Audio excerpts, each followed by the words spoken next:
મિત્રો, હું રાઠોડ રાધા ફરી નવા વિડીયોની સાથે આવી ગઈ છું। હું બાળાપીરે આવી ગઈ છું। ત્યાં પહેલાં મેં હાથ ધોઈ પછી અંદર જવાના છે। હાથ ધોયા વિના અંદર ન જઈ શકાય એટલે તે માટે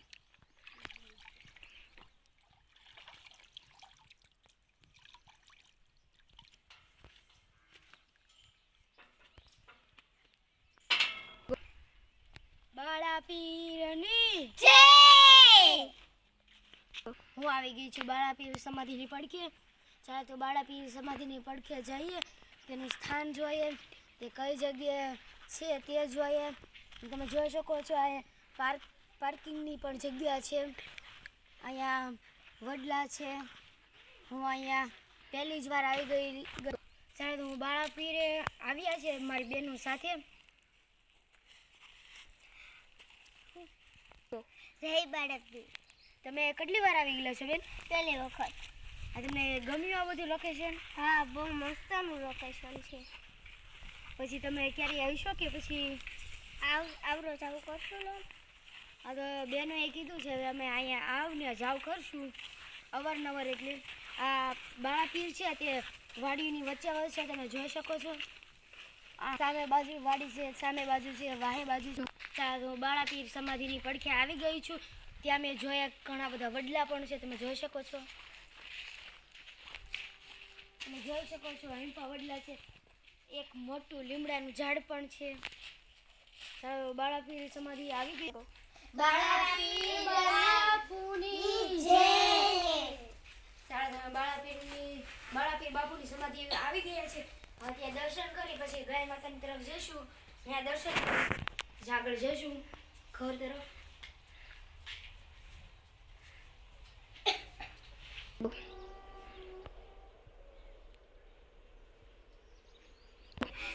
બાળાપીરની જય।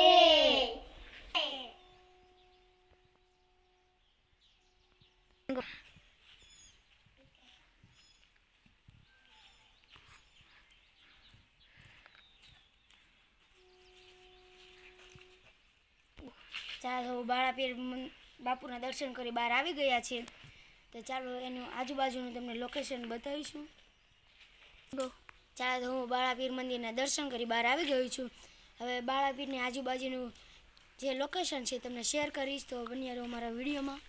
ચાલો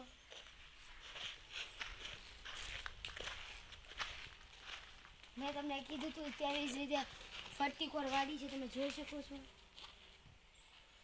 અહીં કાતરાનું ઝાડવું પણ છે, બે મોટા પીપળા પણ છે। ચાલો તો આગળ જઈએ। ત્યાં આપણા પીપળામાં થાય છે ટેટા કહેવાય છે। હા, અને ખાઈ પણ શકાય છે। ચાલો લઈ લીધા પણ છે, પછી ખાશું આપણે। ચાલો હવે આગળ તમે જોઈ શકો છો અહીંયા દરવાજો આવી ગયો છે બાળાપીર બાપુનો।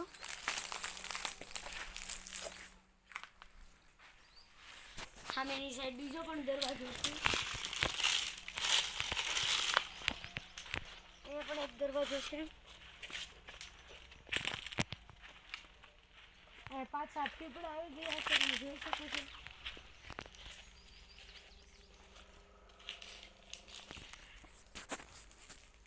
ચાલો હવે લીમડાની તરફ જઈએ।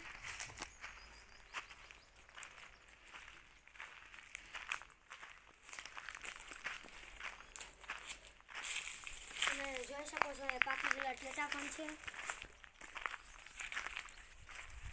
એની પણ સાઈડ છે।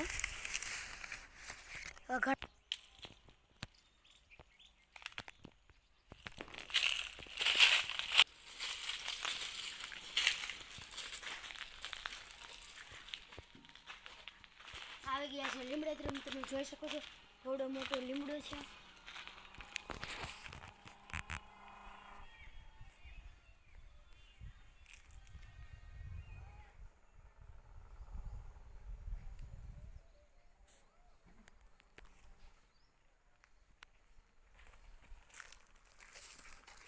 તો આજનો વિડીયો મારો અહીંયા સમાપ્ત થાય છે।